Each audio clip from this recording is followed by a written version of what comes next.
Hello, welcome back to Sticking to Abundance. This is my very first money count. Today is Friday,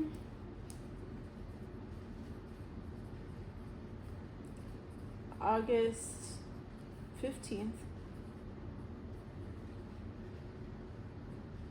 And let's go ahead and just jump right in. So,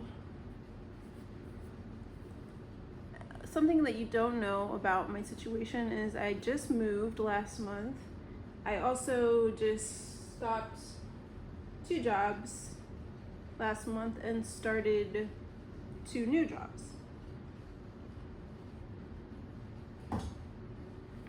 My starting savings was $0. Zero, big fat zero, because I used a lot of my savings to move, and I didn't really have significant savings really ever anyways beforehand. So in full transparency, I am starting at 0 savings. But however, since ramping up to get this channel started and making changes in my life, in the past 3 weeks, I have saved 60% of my income, which is my new goal to be able to reach my ultimate goal of $10,000 by April 1st. So I can buy my vehicle and I can get the heck out of where I'm currently living. So in the past 3 weeks, I was paid 1 to 3 times. Twice from my one job and once from my other job. So 60% of, we'll say, job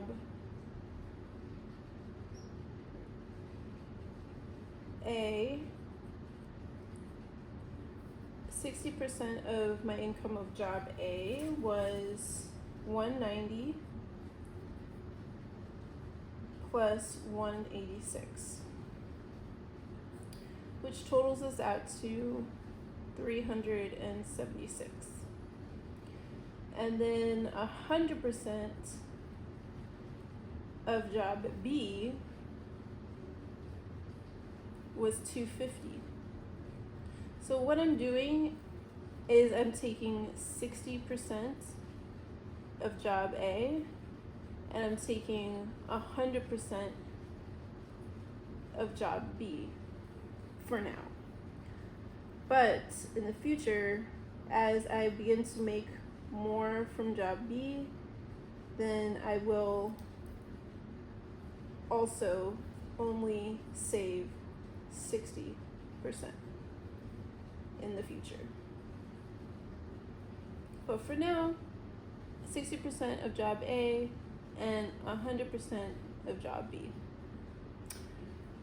So in the past 3 weeks, because I got paid twice from job A and once from job B, I have deposited in my savings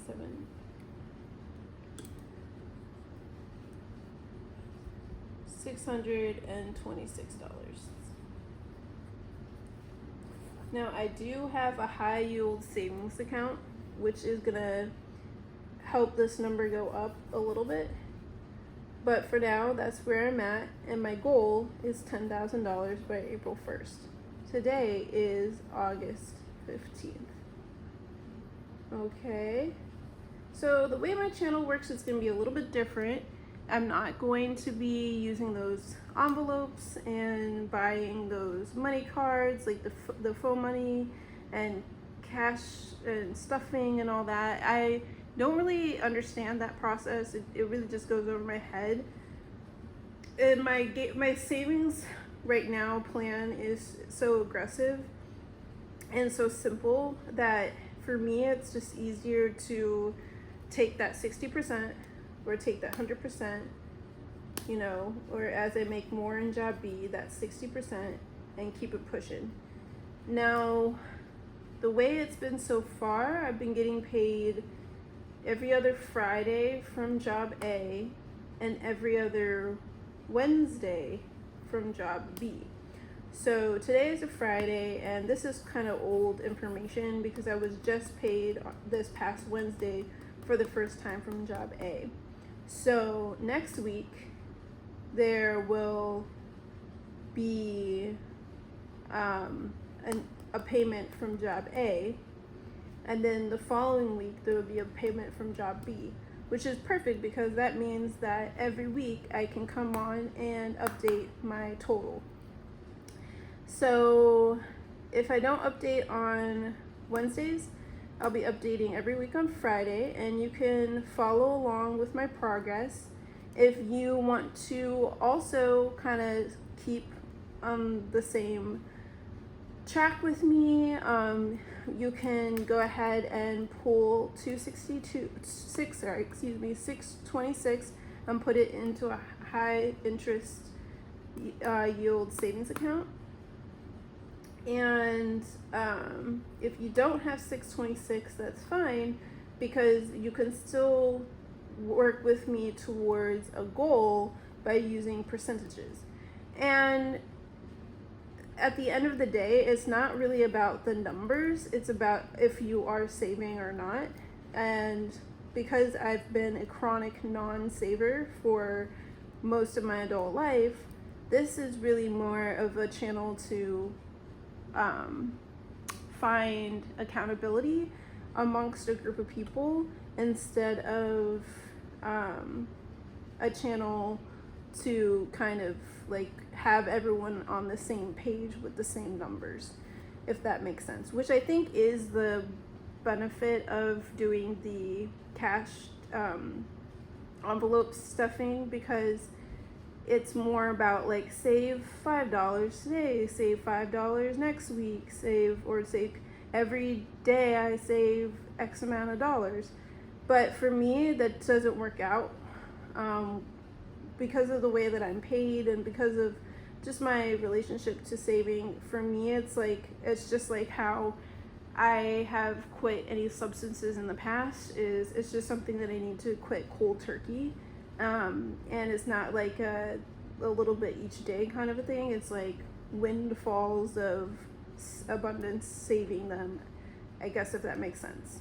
So I'm gonna stick to my 60% from job A and 100% from job B each week, and possibly starting next week, I will go down to 60% saving from job B, because I'll be making more from job B, and that will allow me to have money for rent and bills. Because right now, with it being saving 60% on job A and 100% on job B, I don't really have money left over right now for rent. So I need to budget in and factor in that I will have to be paying rent, which thank God I'm in a really low rent situation right now, for the first time in a long time, that I'm taking advantage of to be able to get the Prius so that I can create a digital nomad channel and fly to Asia and live a better life of abundance in nature with my acrylic nails. All right, so that sums up today's episode, the first money count on this channel. Also, as I go through these next 7, 8, 9 months of saving to reach my goal of $10,000.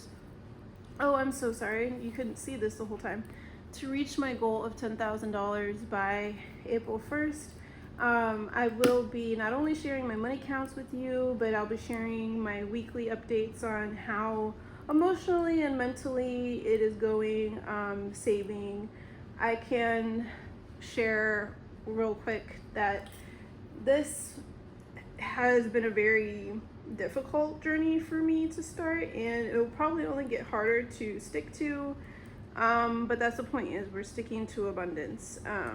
I feel like it's hard to lean into your poverty. But when you lean into your poverty, you really create space to take accountability and find a path forward instead of just pretending like you're not poor and wishing for an abundant life that is not sustainable, if that makes sense. So yeah, I love my little board that we created. If you did not see the very first video of this channel where we created this board together, go ahead and click over to that video so you can learn a little bit more about me and my childhood and what kind of money mindset I grew up in. And I will see you next week. Stay saving.